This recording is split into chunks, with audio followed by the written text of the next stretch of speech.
Hello friends, welcome to my YouTube channel. आज हम लोग इस सेशन में पढ़ेंगे आरआरबी ग्रुप डी और एनटीपीसी का प्रैक्टिस सेट, जिसमें हमारा प्रैक्टिस सेट नंबर 3 होने वाला है। इससे पहले मेरा प्रैक्टिस सेट 1 और 2 आ चुका है, जाके आप वीडियो को देख सकते हैं। वहां से देखिए, इसमें क्या है कि आपको कुछ प्रीवियस ईयर क्वेश्चन मिलेंगे देखने को प्रत्येक सेट में, और इसके अलावा कुछ नए क्वेश्चन देखने को मिलेंगे, है ना, जो शायद नए पैटर्न पे आधारित है। 2026 के लिए बहुत ही इंपॉर्टेंट होने वाले हैं, तो आइए मेरे साथ वीडियो में एंड तक बने रहे। देखिए, आज के इस सेशन में हमारा फर्स्ट प्रश्न क्या है, कच्चे फलों को पकाने के लिए जो है किस गैस का उपयोग किया जाता है? तो इसका राइट आंसर हो जाएगा सी, एसिटिलीन गैस का उपयोग किया जाता है कच्चे फलों को पकाने के लिए।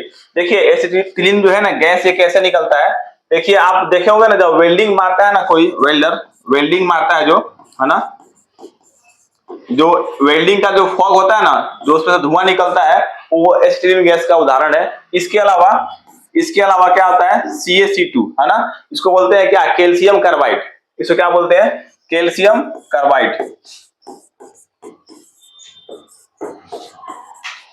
कैल्शियम कार्बाइड, ये CaC2 होता है ना, कैल्शियम कार्बाइड के ऊपर जब डालते हैं पानी, है ना, क्या डालते हैं इसके ऊपर? जब डालते हैं पानी, तो वहां से ये गैस निकलता है। कौन सा गैस निकलता है? एसिटिलीन गैस निकलता है ना। जिससे क्या होता है? फल पकते हैं। इसके अलावा होता है फलों को, ये तो हो गया आर्टिफिशियल, यानी कृत्रिम रूप से फल को पकाया जाता है एसिटिलीन गैस से। जबकि एक होता है प्राकृतिक रूप से फलों को कैसे पकाया जाता है? प्राकृतिक रूप से इसमें होता है एथिलीन। प्राकृतिक रूप से जो फल पकता है ना, वो किस गैस से पकता है? तो एथिलीन गैस से पकता है। बहुत ही इंपॉर्टेंट है, आपको 2 पॉइंट याद रखना है ना। और क्वेश्चन आए कि प्राकृतिक रूप से फल को पकाने के लिए कौन सा गैस का उपयोग होता है? तो एथिलीन गैस होता है। ये खुद पेड़ पौधे बनाते हैं।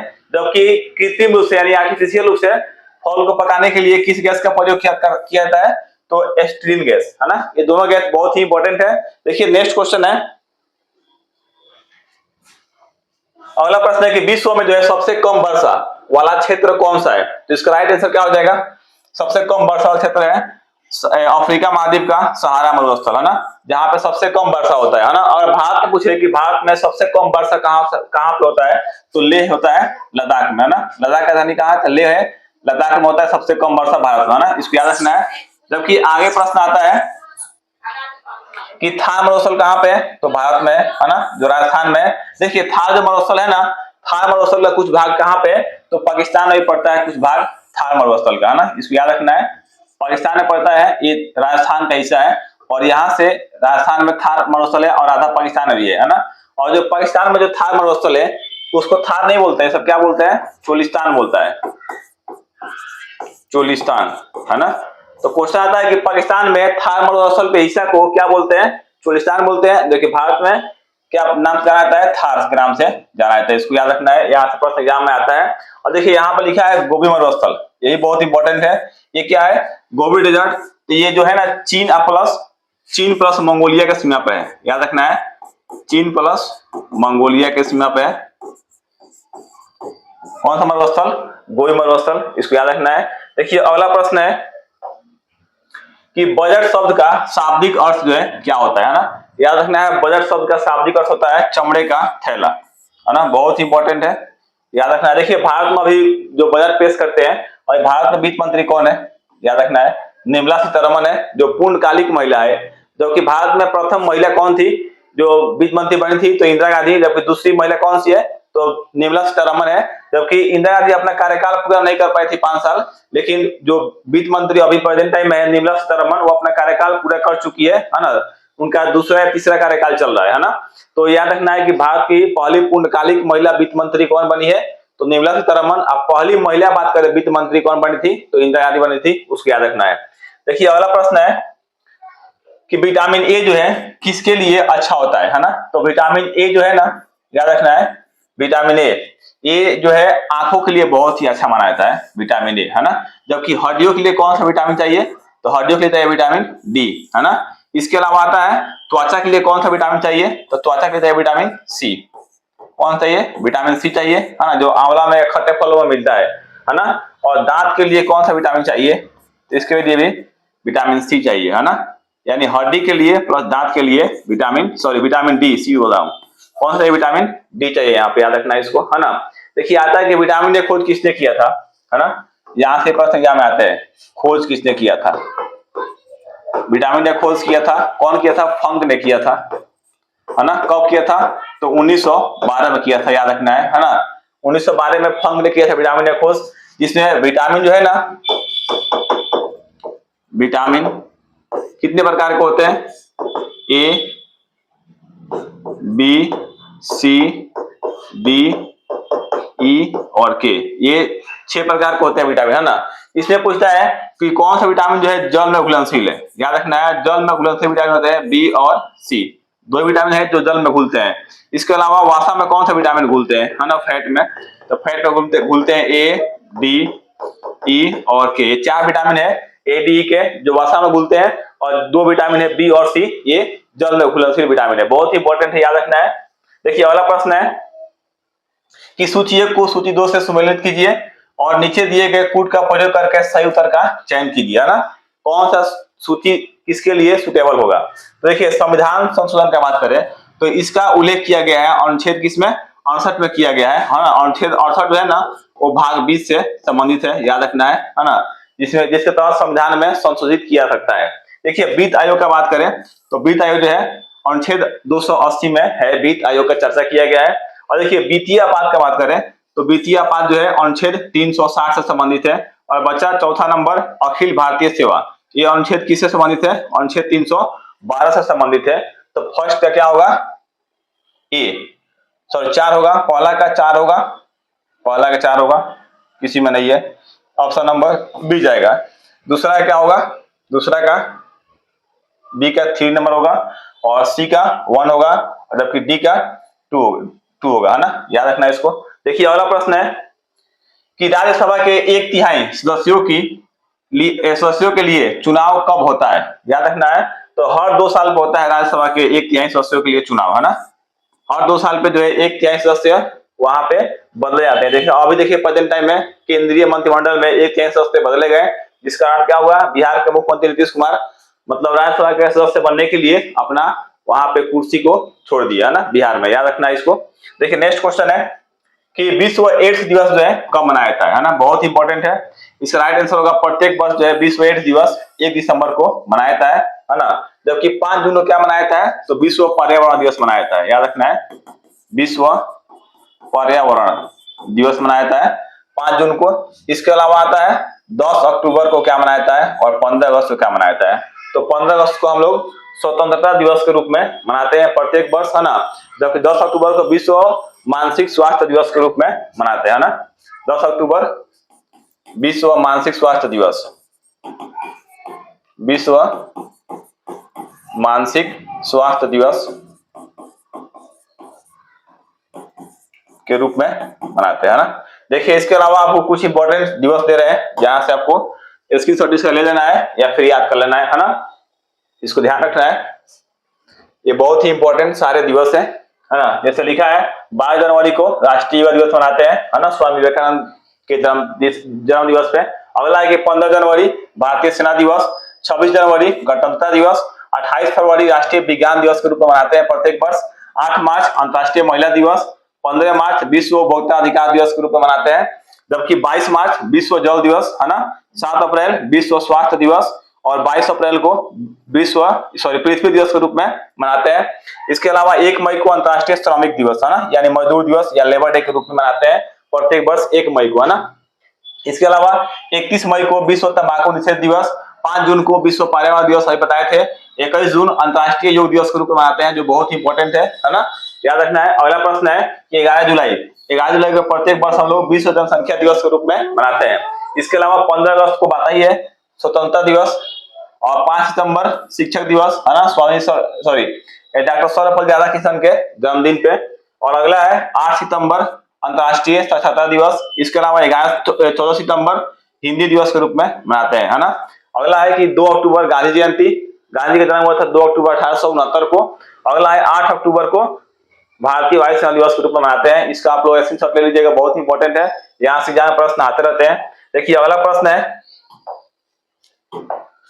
कि आवेश किसकी इकाई क्या है ना। तो आवेश की इकाई होता है एम्पियर सेकेंड, है ना। याद रखना है। आवेश का इकाई क्या होता है, तो एम्पियर सेकंड होता है। यहां से यहाँ में आएंगे प्रश्न, है ना।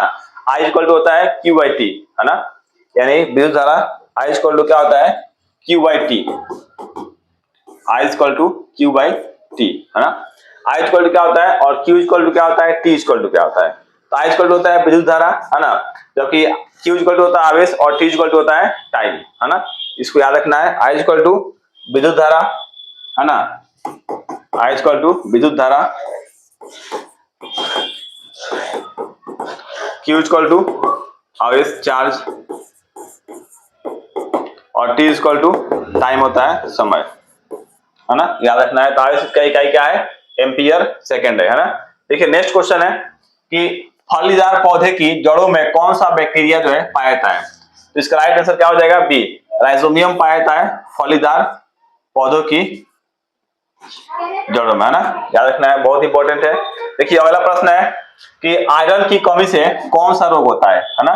देखिए आयरन की कमी से कौन सा रोग होगा, तो एनीमिया रोग होता है आयरन की कमी से, याद रखना है, बहुत ही इंपॉर्टेंट है ना। जबकि रिकेट्स जो है विटामिन डी की कमी से होता है, और मलेरिया पता ही है प्लाज्मोडियम जो होता है ना उससे कमी से होता है। लेकिन मलेरिया होता कैसे है, तो मलेरिया होता है मादा एनाफिलीज मच्छर के काटने से, है ना, याद रखना है। मलेरिया मादा एनाफिलीज मच्छर के काटने से होता है ना, है ना। जबकि पूछता है डेंगू कौन सा मच्छर काटने से होता है, तो डेंगू होता है मादा एडिज मच्छर ये काटने से क्या होगा, डेंगू होगा, है ना। इसके अलावा आता है कि फलेरिया किससे होता है, फलेरिया, फलेरिया, फलेरिया होता है मादा क्यूलेक्स मच्छर के काटने से होता है फलेरिया। इसको याद रखना है। ये 3-4 पॉइंट बहुत ही इंपॉर्टेंट है। देखिए अगला प्रश्न है कि संसद के संयुक्त सत्र की अध्यक्षता जो है कौन करता है ना। तो इसका राइट आंसर क्या हो जाएगा, सी, लोकसभा अध्यक्ष करता है संसद के संयुक्त सत्र की अध्यक्षता। देखिए अगला प्रश्न है कि ओपन स्काई पॉलिसी का अर्थ क्या है। देखिए ओपन स्काई पॉलिसी क्या होता है, ये दो देशों के बीच होता है ना, ये विमान सेवाओं का अनुमति, है ना, विमान सेवाओं को अनुमति, है ना, यानी लिखा है कि दो जो देश होते हैं ना उनके बीच समझौता करना, है ना, जिस कारण क्या होता है, मतलब वायु जो है ना, वायु सेवा थोड़ा सुगम हो, है ना, यानी आसान हो आने जाने में। जैसे मान लेते पाकिस्तान और भारत के बीच इसके समझौता किया गया है ओपन स्काई, पाकिस्तान से और देश भी किया होगा, चाइना, जैसे इंडिया से श्रीलंका देश के बीच भी हुआ है ना, हमारा जहाज तुम्हारे एयरपोर्ट पर जाएगा, तुम्हारा जहाज हमारे एयरपोर्ट पर आ सकता है ना, मतलब ऐसे जो होता है ना इंटरनेशनल फ्लाइट को लेकर। तो ये होता है अपना एक पॉलिसी, उसके तहत इसमें बात चलता है, ये विमानन सेवाओं को अनुमति देना, है ना, इस पर आधारित है। देखिए अगला प्रश्न है कि चमगादड़ जो है किस प्रकार की जीव है। देखिए चमगादड़ जो है ना ये स्तनधारी जीव है ना, स्तनधारी, याद रखना है। ये पक्षी तो पक्षी हो गई, सरीसृप क्या होते हैं, वैसे जीव जंतु जो रेप्टाइल होते हैं, रेप्टाइल मतलब क्या होता है, जो रेंग के चलते हैं, सरीसृप में आते हैं, जैसे कछुआ हो गया, सांप हो गया, मगरमच्छ हो गया, ये सब कैसा जीव है, ये सब सरीसृप होते हैं, रेप्टाइल होते हैं ना। ये उभयचर हो गया जो दोनों जगह रहता है, जैसे मान लेते मेंढक हो गया, पानी के अंदर रहता है, पानी के बाहर रहता है, सब क्या है, उभयचर प्राणी के अंतर्गत आते हैं। देखिए कुछ श्रवण सीमा के बारे में पढ़ लेते हैं, इंपॉर्टेंट पॉइंट, है ना। देखिए इसमें अश्रव्य की बात करें, अश्रव्य तरंग होता है ना, ये 20 हर्ट्ज से कम आवृत्ति जिसे मनुष्य नहीं सुन सकता है ना, अश्रव्य तरंग को मनुष्य नहीं सुन सकता है, जिसका आवृत्ति कितना होता है, 20 हर्ट्ज से कम होता है ना। फिर दूसरा है कि श्रव्य सीमा, तो ये 20 हर्ट्ज से 20,000 हर्ट्ज के बीच होता है, जो मनुष्य सुन सकता है आसानी से इसको, है ना। देखिए एक होता है पराश्रव्य, ये 20,000 हर्ट्ज से अधिक होता है आवृत्ति, है ना, जो मनुष्यों के लिए अश्रव्य है, यानी मनुष्यों के लिए सुनने लायक ये है ही नहीं, सुनाई देगा ही नहीं। लेकिन डॉल्फिन और चमगादड़ इसको आसानी से सुन सकते हैं, किसको, तो पराश्रव्य यानी अल्ट्रासाउंड को, जो 20,000 से अधिक हर्ट्ज होता है इसका ना, याद रखना इसको, ये बहुत इंपॉर्टेंट है। यानी पूछता है कि चमगादड़ और डॉल्फिन किसको सुनेंगे, तो पराश्रव्य यानी अल्ट्रासाउंड को सुन सकते हैं, है ना, चमगादड़ और डॉल्फिन। मनुष्य किससे सुन सकता है, तो मनुष्य जो है 20 हर्ट्ज से 20,000 हर्ट्ज के बीच मनुष्य सुन सकता है, और 20 हर्ट्ज से कम भी मनुष्य नहीं सुन सकता, लेकिन महसूस कर सकता है ना। देखिए अगला प्रश्न है कि ध्वनि तरंग जो है किस माध्यम से नहीं गुजर सकती है। ध्वनि तरंग जो होता है ना निर्वात से नहीं गुजर सकता है, वैक्यूम से नहीं गुजर सकता है ध्वनि तरंग, है ना। देखिए इसमें होता क्या है कि जो ठोस होता है ना सबसे अधिक ध्वनि तरंग इसी के अंदर होता है ना, ठोस के अंदर सबसे अधिक ध्वनि तरंग होता है, द्रव के अंदर उससे कम होता है, और गैस के अंदर सबसे कम होता है ना। लेकिन जो निर्वात होता है ना इसमें ध्वनि तरंग क्या होता है, मतलब गुजर नहीं सकता है, याद रखना इसको, यानी वैक्यूम जहां पे होता है। देखिए अगला प्रश्न है, देखिए हमारा यहाँ पे आप देख सकते हैं चैनल पे वर्ल्ड ज्योग्राफी का 651 मोस्ट इंपोर्टेंट जीके आपको हम यहाँ पे प्रोवाइड कराए हैं, है ना, जो सभी परीक्षाओं के लिए बहुत ही महत्वपूर्ण है। जाकर आप देख सकते हैं एक एक क्वेश्चन जो है बहुत ही इंपॉर्टेंट है वहां पे, एक बार वीडियो को जरूर वहां से चेकआउट करके देख सकते हैं आप, है ना। देखिए अगला प्रश्न है कि राष्ट्रीय ग्रामीण विकास संस्था आरडीआई कहाँ स्थित है ना। तो देखिए राष्ट्रीय ग्रामीण विकास संस्था जो है ना वो हैदराबाद में स्थित है। कहाँ पे है? हैदराबाद में स्थित है, इसको याद रखना है। देखिए अगला प्रश्न है कि भारत की जलवायु जो है कैसी है ना। तो भारत की जलवायु जो है ना उष्णकटिबंधीय मानसूनी है ना। भारत में मानसून जो है प्रवेश कब करता है, याद रखना इसको। भारत में मानसून जो है ना 1 से 10 जून के बीच करता है, या फिर कभी कभी आता है कि मध्य जून के बीच ऑप्शन आएगा, है ना। तो वहां पे मध्य जून मार दीजिएगा, हालांकि तो 1 से 10 जून के बीच आपको भारत में मानसून जो है प्रवेश करता है ना। सबसे अधिक भारत में ना दक्षिण पश्चिम मानसून से वर्षा होती है, इसको याद रखना है ना। देखिए अगला प्रश्न है कि बल्ब का तंतु जो है किस धातु का बना होता है ना, याद रखना इसको। बल्ब जो होता है ना घर में जलता है, उसका जो तंतु होता है ना, जैसे मान लेते हैं देखिए ये बल्ब है ना, ये बल्ब हो गया। इसका जो तंतु होता है ना यानी फिलामेंट जिसको बोलते हैं हम लोग, फिलामेंट, है ना, ये किसका बना होता है? ये बना होता है टंगस्टन का, है ना। ये टंगस्टन का बना होता है बल्ब का फिलामेंट या तंतु उसको बोल सकते हैं।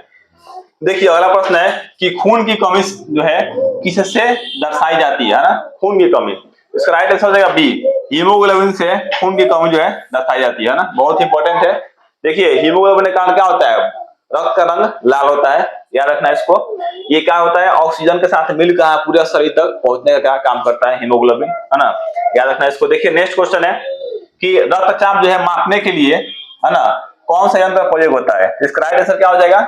एस्टिग्नोमैनोमीटर का प्रयोग किया जाता है रक्तचाप को मापने के लिए, है ना, यानी ब्लड प्रेशर को मापने के लिए, याद रखना इसको। ब्लड प्रेशर यानी रक्तचाप, है ना।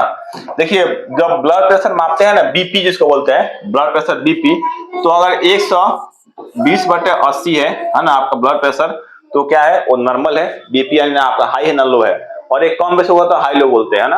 और देखिए इसमें 120 और 80 का नाम इससे पूछता है एग्जाम में, है ना। तो 120 को क्या बोलते हैं? सिस्टोलिक बोलते हैं, जबकि 80 को डायलिस्टिक बोलते हैं, है ना। 120 को क्या बोलते हैं? सिस्टोलिक,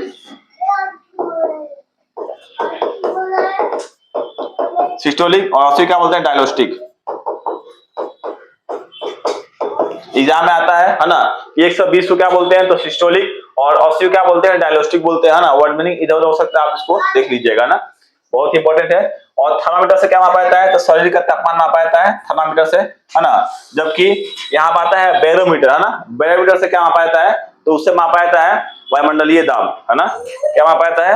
वायुमंडलीय दाब मापा जाता है बैरोमीटर से, है ना।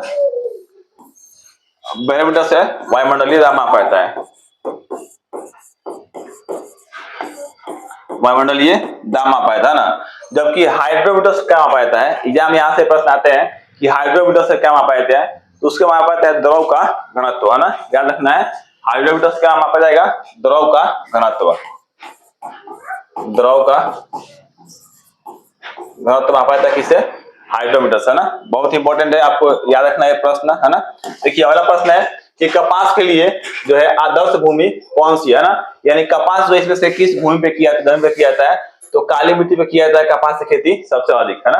देखिए अगला प्रश्न है कि 1857 के विद्रोह को स्वतंत्रता का प्रथम भारतीय संग्राम जो है किसने कहा था? तो इसका राइट आंसर हो जाएगा option number B, B D. Savarkar ने कहा था। कि भारतीय संविधान में संसदीय प्रणाली जो है कहां से ली गई है? देखिए भारतीय संविधान में संसदीय प्रणाली कहां से लिया गया है? तो सबसे अधिक जो है ब्रिटेन से लिया गया है ना। हमारे संविधान में सबसे अधिक अनुच्छेद जो है ब्रिटेन के संविधान से लिया गया है ना। देखिए अमेरिका से क्या लिया गया है? मूल अधिकार लिया गया है, जबकि रशिया से क्या लिया गया है? तो मूल कर्तव्य लिया गया है। रशिया से क्या लिया गया है? मूल कर्तव्य लिया गया है ना। और सबसे इंपॉर्टेंट तो लिया गया है फ्रांस से, है ना। फ्रांस से लिया गया है, जो हमारे प्रस्तावना में शामिल किया गया है। फ्रांस से क्या लिया गया है? स्वतंत्रता, समानता और बंधुत्व, है ना। कहां से लिया गया है? फ्रांस के संविधान से लिया गया है, याद रखना इसको। स्वतंत्रता, समानता और बंधुत्व, बंधुत्व कहां से लिया गया है? ये फ्रांस के संविधान से लिया गया। बहुत ही इंपॉर्टेंट है, आप इसको याद रखिएगा, है ना। देखिए अगला प्रश्न है कि पूना समझौते का मुख्य उद्देश्य क्या था, है ना। देखिए पूना समझौता का मुख्य उद्देश्य था निम्न जातियों का प्रतिनिधित्व करना, है ना। बहुत ही इंपॉर्टेंट है। देखिए ये पूना पैक्ट जो है ना, पूना पैक्ट या पूना समझौता ये कब हुआ था? ये हुआ था 1932 में हुआ था। किससे किससे बीच हुआ था? तो भीमराव अंबेडकर, है ना। 1932 में हुआ था, भीमराव अंबेडकर और महात्मा गांधी के बीच में हुआ था, है ना। कहाँ पे हुआ था? पूना में हुआ था, महाराष्ट्र के। इसमें हरिजनों के लिए 148 सीट को जो है ना आरक्षित कर दिया गया था। बहुत ही इंपॉर्टेंट पॉइंट बताएं, आपको इसको याद रखना है। देखिए अगला प्रश्न है कि केंद्रीय मंत्रिमंडल का आकार और सदस्य कौन तय करता है ना। इसका राइट आंसर क्या हो जाएगा? जो केंद्रीय मंत्रिमंडल का आकार कैसा होगा, है ना, कितने लोग इसमें शामिल होंगे, इसका आकार कौन तय करता है? इसका राइट आंसर हो जाएगा प्रधानमंत्री तय करता है ना। भारत के प्रधानमंत्री यानी प्राइम मिनिस्टर करते हैं तय उसको, है ना।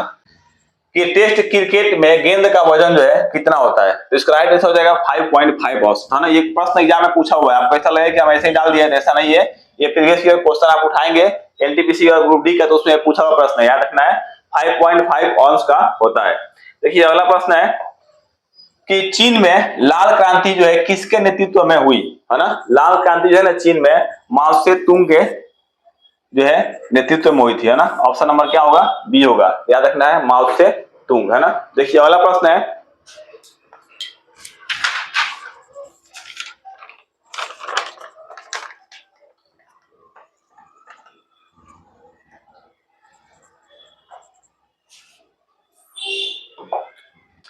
देखिए विश्व का सबसे बड़े मीठे पानी का झील सुपीरियर झील है, याद रखना है ना। कहाँ पे? तो ये यूएसए में है, अमेरिका में है सुपीरियर झील, है ना।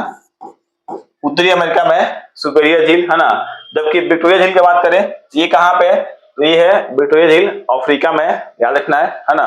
और फिर पूछे बैकाल झील के बारे में, तो बैकाल झील जो है ना ये रसिया में है। कहाँ पे? रसिया में बैकाल झील, जो विश्व का सबसे गहरा झील है, याद रखना है, गहरा झील, है ना। गहरा प्लस सबसे पुराना झील यही है ना। कहाँ पे? रसिया में। और मिशिगन झील के बारे में पता ही होगा। देखिए अगला प्रश्न है कि सिकंदर की मृत्यु जो है कहाँ हुई थी? इसका राइट आंसर हो जाएगा सी, बेबीलोन में हुई थी सिकंदर की मृत्यु, याद रखना है। देखिए अगला प्रश्न है कि सांची स्तूप का निर्माण जो है किसने करवाया था?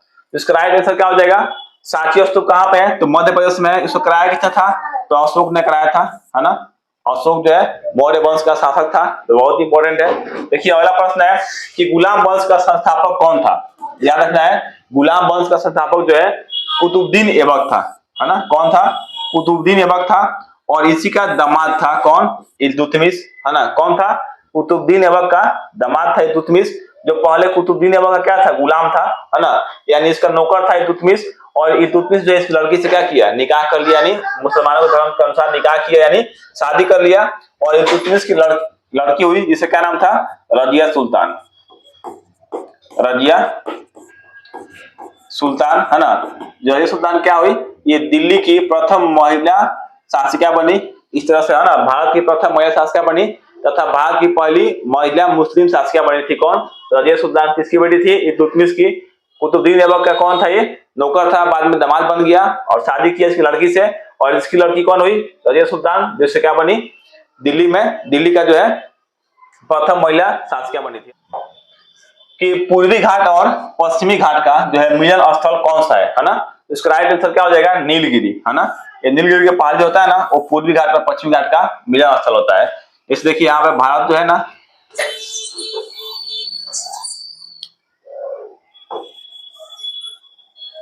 ये भारत का जो नीति हिस्सा है ना, ये केरला का हिस्सा है, इसको बोलते हैं पश्चिम में पश्चिमी घाट, इसको बोलते हैं पूर्व में पूर्वी घाट। और जहां पर मिलता है ना, ये कौन सा पहाड़ी है? तो नीलगिरी की पहाड़ी होती है ना। यानी वही होता है इसका मिलन स्थल। क्वेश्चन पूछा हुआ प्रश्न, इसको याद रखना है। देखिए अगला प्रश्न है कि लावड़ी और तमाशा जो है किस राज्य के लोक नृत्य है ना। लावड़ी और तमाशा ये कौन सा है? तो ये महाराष्ट्र का लोक नृत्य है, याद रखना। ऑप्शन नंबर बी होगा, महाराष्ट्र का लोक नृत्य है। बहुत ही इंपॉर्टेंट क्वेश्चन है। देखिए अगला प्रश्न है कि तानसेन जो है किसके दरबारी थे, है ना। तो तानसेन जो है ना, ये अकबर के दरबारी थे। बहुत ही इंपॉर्टेंट है, याद रखना इसको। अकबर के दरबारी थे कौन? तानसेन, है ना। बहुत ही इंपॉर्टेंट है। देखिए अगला प्रश्न है कि यूनिसेफ का जो है मुख्यालय कहाँ है ना। तो यूनिसेफ का मुख्यालय कहाँ पे है? न्यूयॉर्क में। उसका स्थापना हुआ था 11 दिसंबर 1946 को, है ना। कहाँ पे? न्यूयॉर्क में यूनिसेफ का मुख्यालय। इसका स्थापना की बात करें तो 11 दिसंबर 1946 को इसका स्थापना हुआ था, है ना। बहुत ही इंपॉर्टेंट पॉइंट बता चुके हैं आपको। देखिए अगला प्रश्न है, ये यूनिसेफ है ना वो बच्चों के लिए काम करता है, याद रखना, है ना। यानी इसका जो है ना नारा, इसका क्या है, इसका नारा दिया गया है फॉर एवरी चाइल्ड, है ना। यूनिसेफ जो है उसका नारा है फॉर एवरी चाइल्ड, यानी पूरे विश्व के सभी बच्चों के लिए, है ना, फॉर एवरी चाइल्ड, है ना। यानी विश्व के, यानी पूरे प्रत्येक बच्चों के लिए ये काम करता है यूनिसेफ, है ना। देखिए अगला प्रश्न है कि फयान जो है भारत कब आया था, है ना। तो फयान जो है भारत कब आया था और किसके शासनकाल में आया? तो फयान जो है ना वो चंद्रगुप्त द्वितीय के शासनकाल में आया। चंद्रगुप्त द्वितीय को ही विक्रमादित्य के नाम से जाना जाता है, याद रखना है, विक्रमादित्य के नाम से इसको जाना जाता है, चंद्रगुप्त द्वितीय को, है ना। ये गुप्त वंश का शासक था, इसको भी याद रखना है, गुप्त वंश का शासक था, है ना। बहुत इंपॉर्टेंट है। देखिए अगला प्रश्न है कि मनसबदारी प्रथा जो है किसने शुरू की, है ना। तो मनसबदारी प्रथा जो है ना ये अकबर ने शुरू किया था, है ना। देखिए मनसबदारी प्रथा क्या है पता है? किसी, जैसे मान लो इसका सेना जो थे ना, वहां पर सैनिक थे, उसका रैंक या पद को मतलब देना, है ना, उसको बोलते हैं मनसबदारी प्रथा। जो मतलब उसके जो है ना वो क्या बोलते हैं उसको, मतलब किसी व्यक्ति के हुनर, है ना, या फिर टैलेंट के आधार पर उसमें दिया जाता था पद, है ना। किसी को घुड़सवार का दे दिया गया, किसी को तोप चलाने को दे दिया गया, है ना, उसको बोलते हैं पद, है ना। जिस कारण अकबर जो है ना अपने बहुत बड़ा विशाल सेना खड़ा कर लिया था मनसबदारी प्रथा लाकर अपने शासनकाल के समय में। देखिए अगला प्रश्न है कि एलोरा और एलिफेंटा गुफाएं जो है किस काल की है ना। याद रखना है एलोरा और एलिफेंटा की जो गुफा है ना वो सारे जो है ना ये राष्ट्रकूट काल की है ना। किस काल की है? तो राष्ट्रकूट काल की है एलोरा और एलिफेंटा की गुफा ना।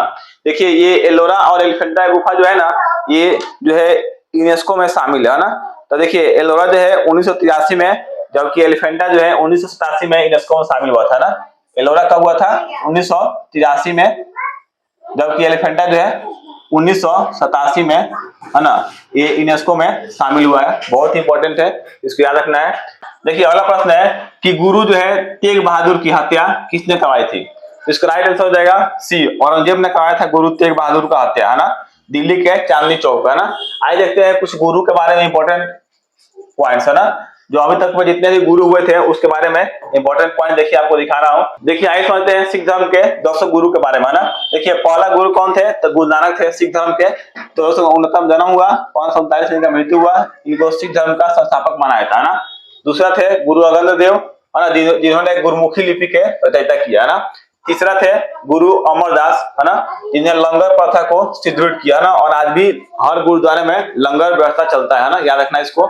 अगला है गुरु रामदास जी, है ना, इन्होंने अमृतसर शहर की स्थापना की, है ना, जहाँ पे जो है स्वर्ण मंदिर बना हुआ है। अगला प्रश्न है कि गुरु अर्जुन देव, इन्होंने आदि ग्रंथ का संकलन और स्वर्ण मंदिर का निर्माण करवाया था गुरु अंगद देव ने, है ना। अब बताना है कि गुरु अंगद देव ने जो स्वर्ण मंदिर का जब निर्माण कराया था ना, तो इसमें सोना का चादर किसे चढ़ाया था ना। और तो सिर्फ मंदिर का निर्माण हुआ था, लेकिन चादर का बात करें तो राजा रणजीत सिंह ने चढ़ाया था ना, राजा रणजीत सिंह, है ना। इन्होंने क्या किया? तो मंदिर पे सोने का चादर चढ़ा दिया, जिस कारण उसका नाम हो गया गोल्डन टेम्पल, है ना, यानी स्वर्ण मंदिर हो गया। अगला प्रश्न है कि गुरु हरगोविंद जी, इन्होंने अकाल तख्त की स्थापना की और नीरी पीरी के मालिक भी थे। अगला है कि गुरु हर राय, है ना, इन्होंने शांति प्रिय और मानवता के सेवक माना जाता है इनको। अगला है कि गुरु हरकिशन जी, है ना, ये बाल गुरुओं के रूप में प्रसिद्ध थे। अगला है गुरु तेग बहादुर, इन्होंने हिंद चादर या धर्म की रक्षा के लिए शहादत दे दिए थे ना। किसने? गुरु तेग बहादुर जी, है ना। ये क्या किए थे कि जो कश्मीर में पंडित है ना औरंगजेब जो है ना बहुत तेजी से उन लोगों का धर्म परिवर्तन करा रहा था, है ना, और उसको इन्होंने रोकने का काम किया। कौन? गुरु तेग बहादुर ने, जिस कारण इनको पकड़ के दिल्ली के चांदनी चौक पे हत्या करवा दिया था, है ना। अगला प्रश्न है कि गुरु गोविंद सिंह, है ना। देखिए गुरु गोविंद सिंह जो है ना गुरुओं के गुरु और अंतिम गुरु माने जाते हैं गुरु गोविंद सिंह, है ना, जिन्होंने खालसा पंथ की स्थापना की थी, है ना। और 1708 में गुरु गोविंद सिंह जी ने गुरु ग्रंथ साहिब को जो शाश्वत गुरु घोषित किया गया था, है ना, 1708 ईस्वी में। बहुत इंपॉर्टेंट है, इसको याद रखना है या फिर स्क्रीनशॉट ले लीजिए यहाँ से। देखिए अगला प्रश्न है कि करो या मरो का नारा किसने दिया? इसका राइट आंसर क्या हो जाएगा? महात्मा गांधी ने दिया था करो या मरो का नारा। कब दिया था? तो भारत छोड़ो आंदोलन का समय यानी जो है 8 अगस्त 1942 में दिया था, है ना। करो या मरो का नारा महात्मा गांधी ने। देखिए सुभाष चंद्र बोस का नारा क्या था? जय हिंद, है ना, दिल्ली चलो और तुम मुझे खून दो मैं तुम्हें आजादी दूंगा। और भगत सिंह क्या दिए थे? इनकलाब जिंदाबाद, है ना। जबकि नेहरू ने क्या दिए थे? नेहरू बोलते थे आराम हराम है ना, आराम आराम हराम है। किसने दिया था? तो नेहरू ने दिया था। और महात्मा गांधी ये भी बोले थे हे राम, हे राम का नारा किसने दिया था? तो महात्मा गांधी ने दिया था। बहुत इंपॉर्टेंट पॉइंट आपको बता चुके हैं। देखिए अगला प्रश्न है कि चोल वंश जो है किसके लिए प्रसिद्ध था, ना। इसका राइट आंसर हो जाएगा नौसैनिक शक्ति के लिए प्रसिद्ध था। कौन? चोल वंश, है ना। देखिए चोल वंश के बारे में कुछ इंपॉर्टेंट पॉइंट्स। तो देखिए चोल वंश का संस्थापक कौन था, इसको याद रखना है। तो चोल वंश का संस्थापक था विजयालय, है ना। कौन था? विजयालय था चोल वंश का संस्थापक, है ना। इसका राजधानी कहां था?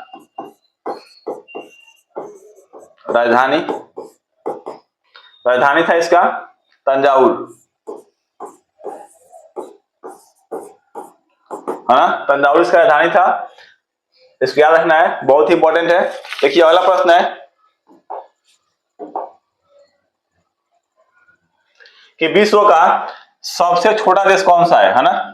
विश्व का सबसे छोटा देश,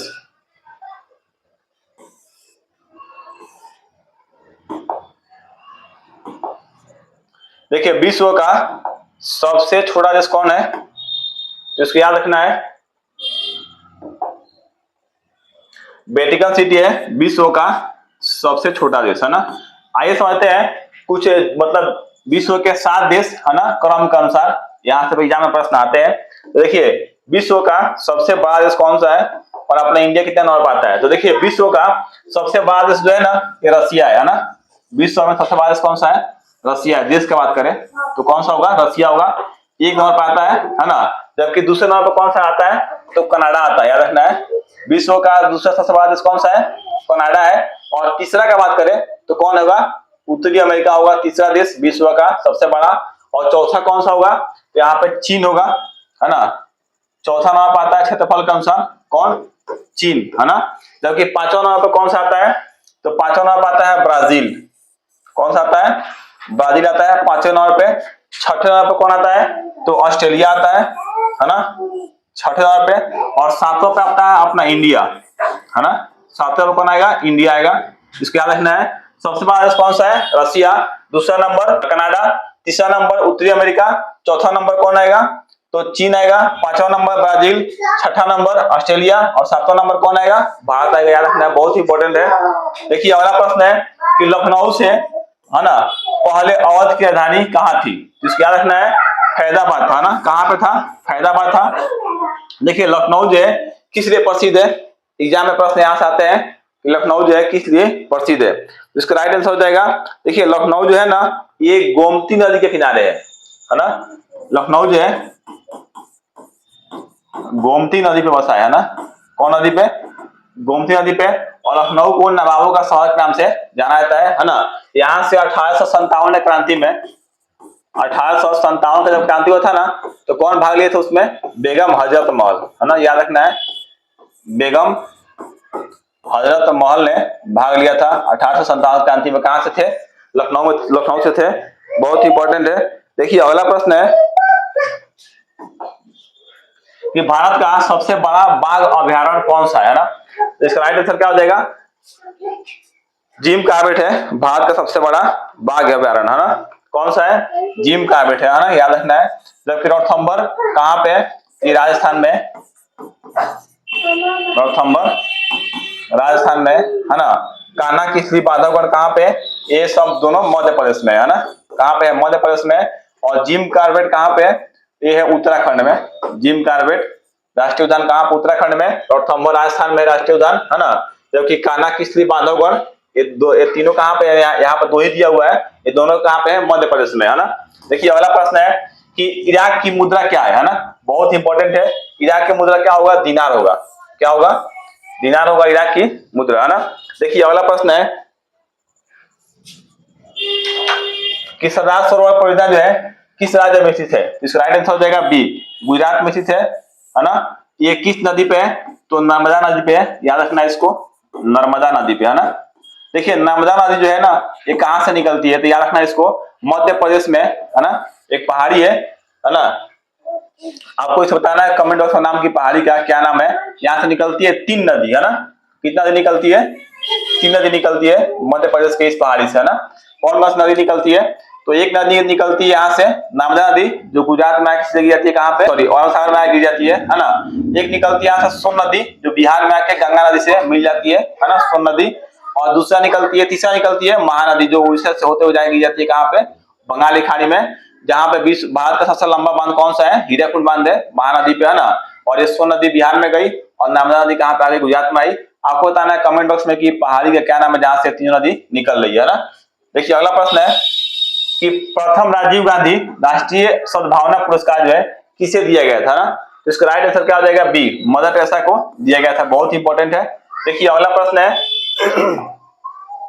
कि रबड़ क्या है ना, तो देखिए रबड़ जो है ना, ये प्राकृतिक बहुलक है ना। देखिए रबड़ से प्रश्न आता है कि विश्व में सबसे अधिक रबड़ कहाँ पाया जाता है, याद रखना इसको, थाईलैंड में पाया जाता है ना, कहाँ पाया जाता है, थाईलैंड में पाया जाता है विश्व में सबसे अधिक रबड़, है ना। इस प्रकार से आता है कि प्राकृतिक भारत में रबड़ कहाँ पाया सबसे अधिक, तो भारत में केरला में सबसे अधिक रबड़ पाया जाता है, कहाँ पे, केरला, अभी नाम हो गया क्या उसका, केरलम, है ना। भारत में सबसे अधिक कहाँ पाएगा रबड़, केरला। संयुक्त राष्ट्र संघ है ना, यूएन का मुख्यालय कहाँ है, तो इसका राइट आंसर क्या हो जाएगा, सी, न्यूयॉर्क में यूएन का मुख्यालय, है ना, संयुक्त राष्ट्र का। इसका स्थापना कब हुआ था, तो 24 अक्टूबर 1945 को संयुक्त राष्ट्र का स्थापना हुआ था, है ना। याद रखना इसको, बहुत इंपॉर्टेंट है। देखिए अगला प्रश्न है कि चकमा शरणार्थी जो है किस देश से संबंधित है ना। देखिए चकमा शरणार्थी जो है ना, ये बांग्लादेश से संबंधित है ना। 1960 के दशक में अपना इंडिया में आ गए थे, कब आए थे, 1960 के दशक में। ये सारे जो है ना बौद्ध धर्म को मानने वाले थे, है ना, बौद्ध धर्म को मानने वाले थे, है ना। जो कि वहां पर उनको क्या होता, वहां पर उनको परेशानी हो रहा था, है ना, इस कारण वहां से भाग के इंडिया में आ गए थे, है ना। देखिए अगला प्रश्न है कि सार्क का मुख्यालय जो है कहाँ स्थित है ना, तो सार्क का मुख्यालय नेपाल की राजधानी कहाँ पे स्थित है, काठमांडू में। जबकि सार्क का स्थापना जो कब हुआ था बताना है, सार्क का जो स्थापना है ना 8 दिसंबर 1985 को हुआ था, है ना, कब हुआ था, 8 दिसंबर 1985 को सार्क का स्थापना हुआ था। कहां पे हुआ था, याद रखना इसको, कहां पे हुआ था, तो बांग्लादेश की राजधानी ढाका में इसका स्थापना हुआ था, है ना। और इसमें कुल कितने सदस्य हैं, तो कुल इसमें 8 सदस्य हैं सार्क में। देखिए कौन कौन से आपको बताता हूं मैप के माध्यम से, है ना।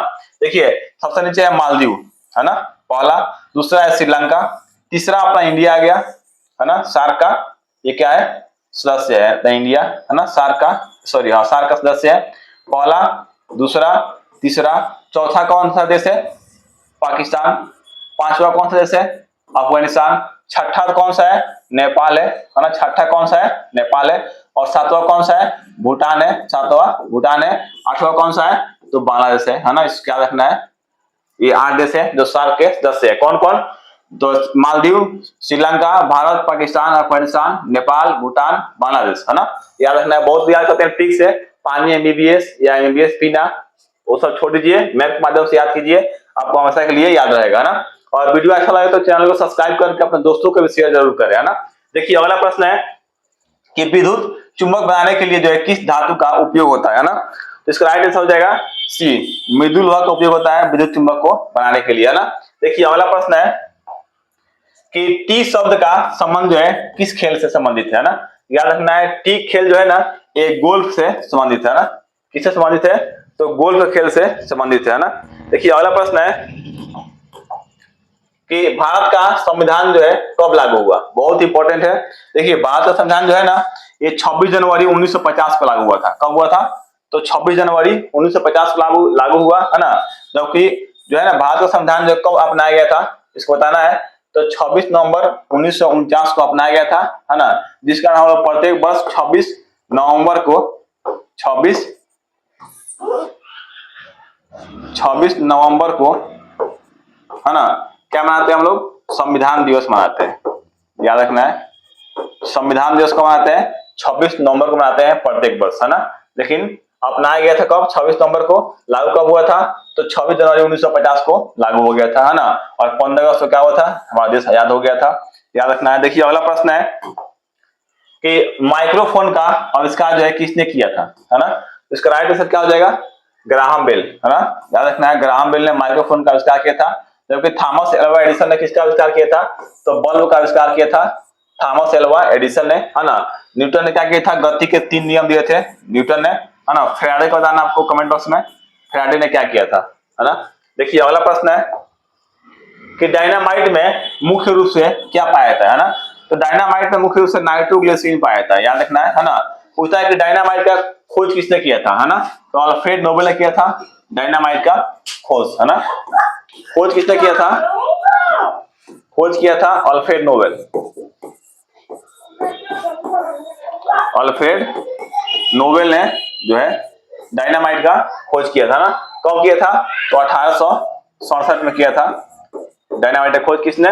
अल्फ्रेड नोबेल है। थैंक यू दोस्तों, आज का प्रश्न यहीं तक, है ना। हमारे यूट्यूब चैनल पे आपको सामान्य ज्ञान यानी जनरल साइंस का 6 से 50 मोस्ट इंपोर्टेंट क्वेश्चन देखने को मिलेगा, जो सभी परीक्षाओं के लिए बहुत ही इंपॉर्टेंट है। ये इतने विस्तृत रूप से बनाया गया क्वेश्चन है, सेट किया गया क्वेश्चन है, जो सारे महत्वपूर्ण है ना।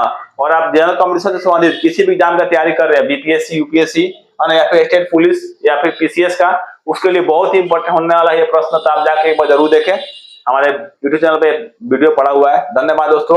वीडियो अच्छा लगे तो चैनल को सब्सक्राइब जरूर करें।